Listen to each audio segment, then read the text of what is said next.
Welcome to our podcast, Women Need to Do Better. And this is where we do that. But this is without that judgment or the pressure, just pure, honest conversations about what life really looks like behind closed doors. Hello, everybody. I'm your host, Shelley Kirschman. If you are new to me, thank you for joining. And if you are one of my regulars, I appreciate you coming back for more.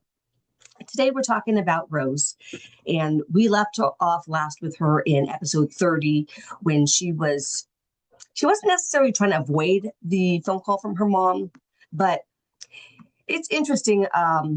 We take on what we can feel that we have the capacity for. So she told me that she did call her mom back, and they decided that they were going to do this as a sit down instead when she goes to visit them once a month. That's usually, about how much or how often she visits her parents, but she does go more often when she can. Anyways, it was kind of an ordeal. She went up there. She, was talking with her mom and her dad. And I don't know if you guys have aging parents or not, but those conversations, they can kind of go smooth and then they kind of hit some rough points depending on what it is you're talking about. And I feel like a sensitive topic for a lot of us are the conversations around when things don't go as planned, whether they are health issues that pop up. Maybe that means short-term care, long-term care, assistance with living, and of course, death. And death isn't sudden. I don't know if you have this experience or know of somebody who has. A lot of us deal with death in different ways. But for Rose, one of those conversations was about what happens if you're in the hospital, or say you're in a skilled nursing facility or some kind of rehab center. And when you're ready to be released, but going home doesn't quite look like what it used to. And that could entail maybe modifications need to be made to the house. Maybe you can't live at home because of the amount of care that you're going to need, or the way that you have rehabbed. Maybe you're in a wheelchair now. Maybe you need a walker. Maybe you need a 1 level and you're in a 2 level or a split level. I mean, there are so many different factors to consider when you're talking with your aged parents and what they want, but more than what they want, how to get them what they want. Because sometimes what they want isn't really feasible with the situation that they're in. Fortunately for Rose, her parents are doing fine. They are taking care of themselves, but because they are getting up there in age and her parents are kind of getting a little bit forgetful, sometimes it's hard to tell, right? When you're talking with your aged parents, when you go to visit them. And quite honestly, I hate using that word aged parents, but I do that for context. If you're new to me or if you're watching, just kind of put in perspective, because as you listen to what's going on with Rose, you may be filtering it through your own personal experiences and what's going on in your own life, and it may or may not apply. So take that with a grain of salt as you listen. But this is Rose's situation. Her parents right now, they're fine. They are able to get up in the morning. They can still drive. They're, remember their doctor's appointments. They are somewhat active. They don't go out all the time. They're pretty frugal, but they do go out. I think she said, she tries to make sure that they go out at least once a month or twice a month. As far as how can she make them, and she encourages them. She sends them information about, oh, hey, this is, like a bingo is going on in your town, or here's like the farmer's market, or she sends them suggestions, because sometimes the going out part isn't that you don't want to, but it's that whole, right? We've talked about this before, the mental load, and trying to help our parents, because when we get settled into our own habits, our own way of navigating through life, and think about yourself too, maybe you don't try different things because you just don't think about it. And her parents don't usually think about it. So sometimes we are given that little bit of a gentle nudge, like, hey, this thing is coming up. Would you be interested in going? And whether that means that they go together with them, by themselves, or they go with their kids, or just with Rose and her husband, whatever. But maybe that's a little side note for you to just reach out to your parents or people that you care about and, make those efforts. ask people to go out. I know for me myself, sometimes I don't realize how long it's been that I've either reached out to a friend or have made, plans to go out with somebody. And it does take effort on both sides. I think about, Annie, we've talked about her, and she carries the mental load for all of her relationships because she's the planner, and people have lives. Most of her parents, or sorry, most of her friends are coupled, and some of them are with kids. So yeah, it is definitely something that you have to be intentional about. So anyways, back to my friend Rose. She has, made the arrangements with her parents. They had some of those hard conversations. Some of the things have to be tabled because that's a lot. Emotionally, it's a lot to consider all the different things of decision making for potential situations that haven't happened yet. And especially when you are planning them, you have to think from the mindset of it's happened. I'm in the hospital. Where do I want to go when I get out? I can't take care of myself. What do I want to have happen? If I die, how do I want my remains handled? Where do I want to be buried? How do I want to be celebrated? What happens to all the things, so many different things. And so when we are in a place where we can think about it right now, we are in our sharp minds, or at least our sense of self, where we know we are cognitive and not delulu. So that's when we do it. And just figuring out all the things and not tackling everything all at once, because like we talked about before, how do you eat a whale? One bite at a time. How do you manage something that is so huge and so overwhelming? One step at a time, one bite at a time, one thing at a time. And so you write them all down, and then that way you don't forget them, but you just hit, what can we feel like talking about right now? Maybe we don't want to talk about caskets or funerals or things like that. Okay, then let's talk about the what ifs that are a little bit lighter, and maybe get a feel for what would you think about the heavier things, or should we just table it all together for another time? But make sure that you're intentional and you come back to it. You have to circle back to those hard things. And I guarantee you, I promise, when you finish handling all the heavy things, Rose and I have talked about this in many of our sessions, it is such a relief. It feels so good to have a plan for something big and heavy, so that way when it happens, when it hits, you're not caught off guard. You're not left holding the bag thinking, oh my gosh, we never had that conversation. We always meant to, but now I don't know what to do. I don't know what they would want. We care about people and we want to do what's right for them, but we also need to manage what's right for what we are able to do. And I have talked with people before where, their parents have unrealistic expectations. They want, obviously, the world not to change, right? We all, in some aspect, probably want some of that, because change is not easy. It's not easy at all. And they want to go back to their house, but maybe their house is a huge house that's going to take a lot of maintenance. Maybe they have a big yard. Maybe it's a lot of stairs. Maybe there's a lot of things in it and they don't want to declutter, but that's going to be a trip hazard, a health hazard, a haphazard, whatever hazard. And these are the things that, as you start just chipping away at them little by little, it makes it so much easier. So anyways, fast forward to after we've talked about that, Rose and I, and she was feeling so much better. They have a plan in place. Not all the loose ends are tied up, but it's in motion. And that right there is huge. And so I just want to remind you to celebrate the steps that you take, no matter how small, is still something that's not left undone. And it's progress going towards that goal. Anyhow, she tells me that they have a family chat, and her sister found out that Rose was named for the executor of the account and to kind of manage mom and dad's decision making, the power of attorney, the health directives, and things like that. It would make sense. Does Rose want that responsibility? Who wants that responsibility, especially with everything else going on in her life?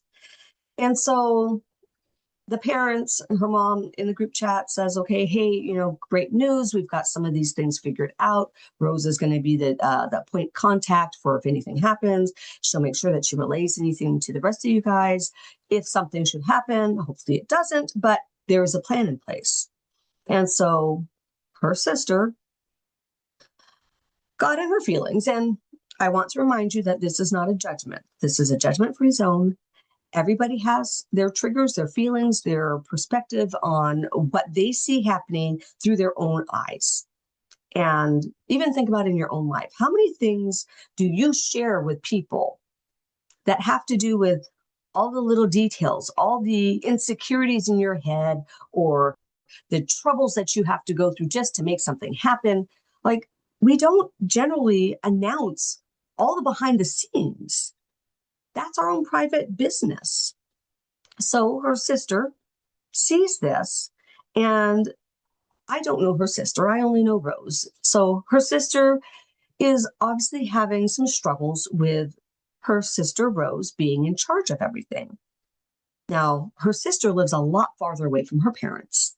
Rose, like I said, is the closest one to her parents. She would be kind of the no, like, duh, like, why not choice? Of course, choice. Like, it just makes sense. But her sister was upset, not sure what triggered that, what behind the scenes, what there's probably something more, because generally there's something more to it than that. And anyhow, her sister kind of daggers in her words in the group chat. It must be nice to just insert yourself in charge now. I didn't know Rose was handling everything. And it really hurt Rose's feelings because she didn't apply for that job. Like, she wasn't vying, she wasn't asking her parents to leave her in charge of everything. And granted, from the outside looking in, it could look like, oh, okay, so that way she can swoop in and get the money. Because a lot of family feuds are about power, money, controlling decisions, and either it's everybody wants to make those decisions or nobody wants to make the decisions. But it's really hard to get people to step up in that leadership role, especially making hard decisions. So Rose struggled with that for a bit. She was trying to figure out, like, how should I respond in this text? And there's so many things that she could say.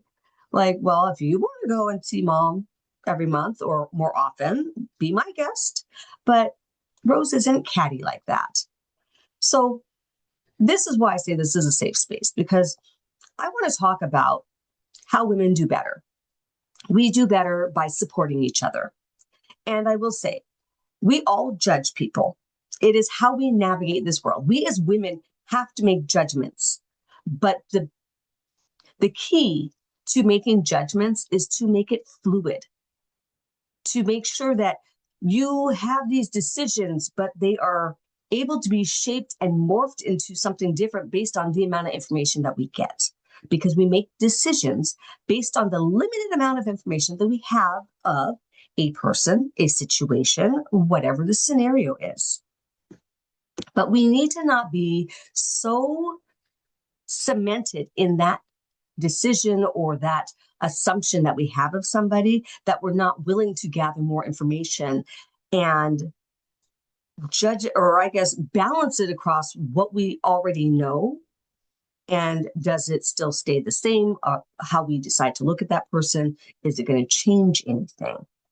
Have you ever had a situation where maybe there was a stranger in line in front of you and they were just being so rude and they're like just up against the person in front of them, like clearly they were in a rush and they're huffing and they're just kind of muttering under their breath, and you're just like, damn, what is the deal?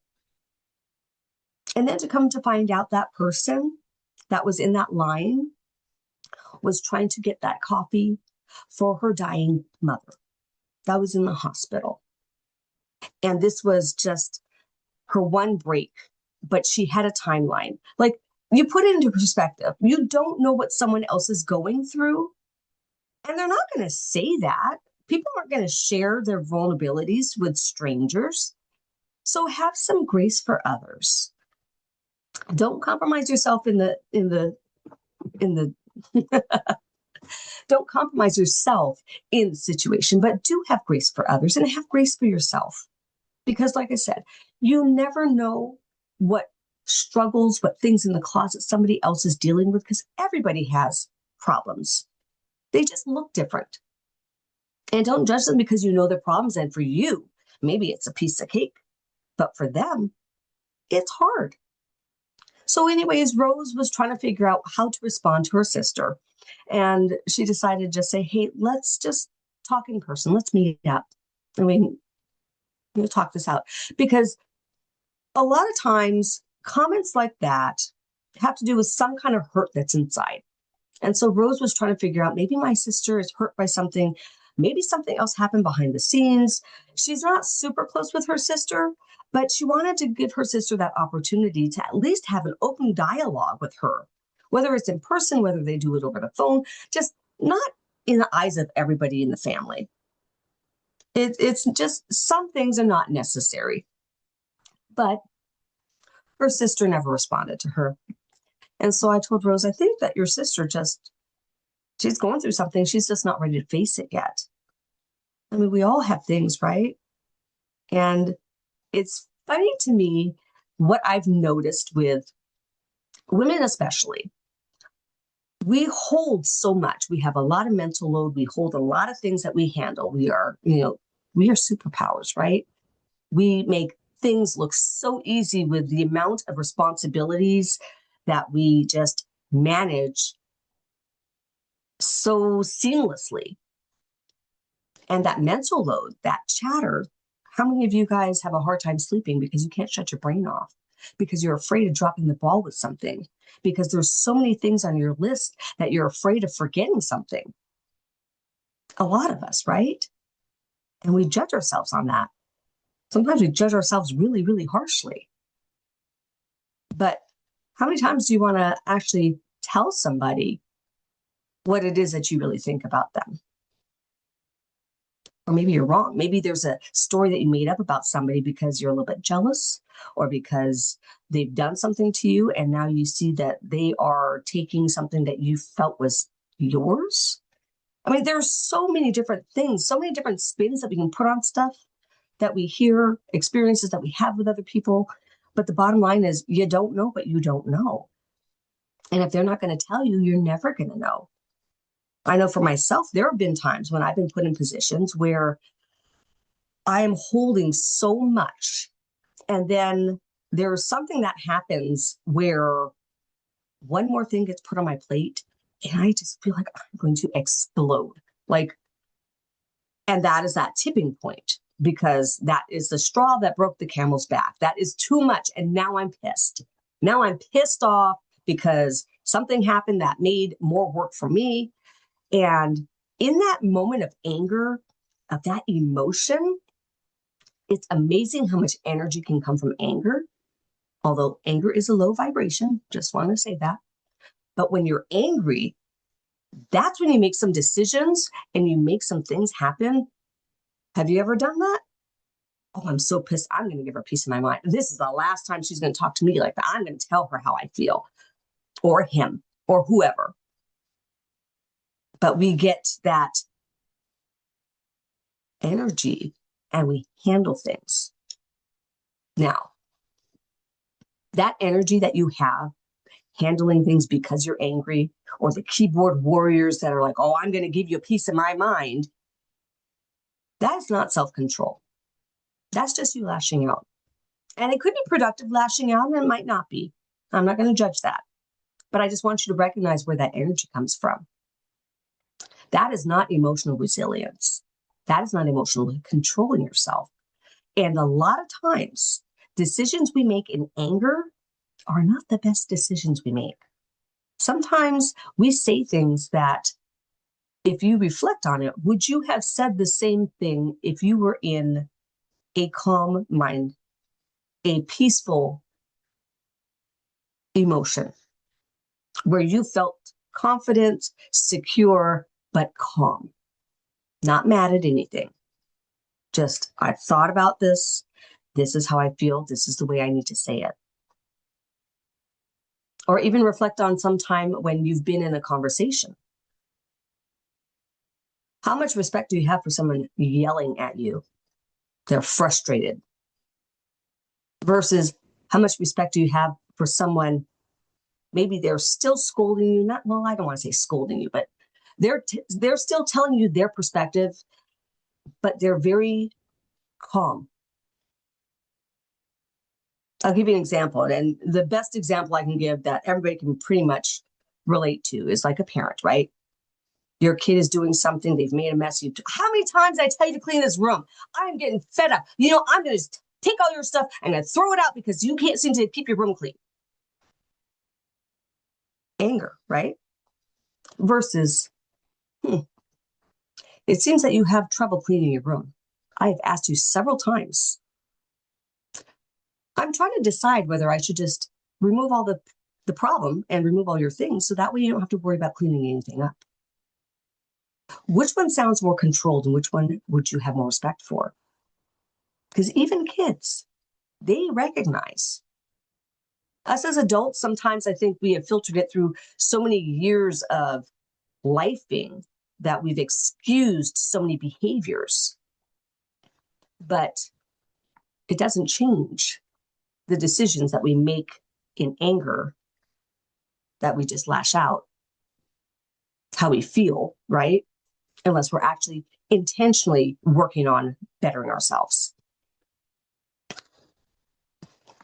And that's what it comes down to, is when you lash out, when you speak out in anger, it just cycles. You don't lift yourself up. You don't level up your personal development. And that's how women do better. By recognizing the behaviors that we have that we need to change. And that is both not tolerating mediocrity, not getting defensive, but learning how to communicate with those that we love and with those that are around us, because we're in this world together. There are other people that you are going to encounter that you cannot control, that are going to react however they react. And that's the thing. It's like, it's everywhere, all around us. Rose was telling me about when she was just thinking about her sister's text and how should I respond? And she's scrolling on social media. We all do that, right? Like when you're in your mind and you just need a break, I don't want to be where I'm at right now. I just want to think of nothing. I want to numb my head, right? I either play games on my phone or I'll scroll. Anyhow, she was scrolling through social media. And it's funny how when we scroll on social media, we tend to come across videos that are impeccable timing. That's all I can say. It's impeccable timing. The first video that she came across was another woman, right about Rose's age, standing in the kitchen. And she's looking like she's that perfect woman, right? The beautiful, immaculate house, like it's ready for showing, right? Show ready if you're trying to sell your house. And she's talking about her morning routine, her 5 a.m. She gets up so early at 5. She's got her workout done now. The breakfast for the whole family's made. And, it's like got the dog walked and the journaling done. And now it's like 10 a.m. And she's just ready for the day. And that's great. And I love that for her. But as Rose is watching this, while she's happy for that woman, she's thinking about herself and her own life, because that's what we do. We reflect on what we see and we put ourselves there and we're like, do I want that? Is that even possible? I wonder what her life is like, because I have all these other responsibilities that I just don't have the freedom to get up earlier. I mean, she did.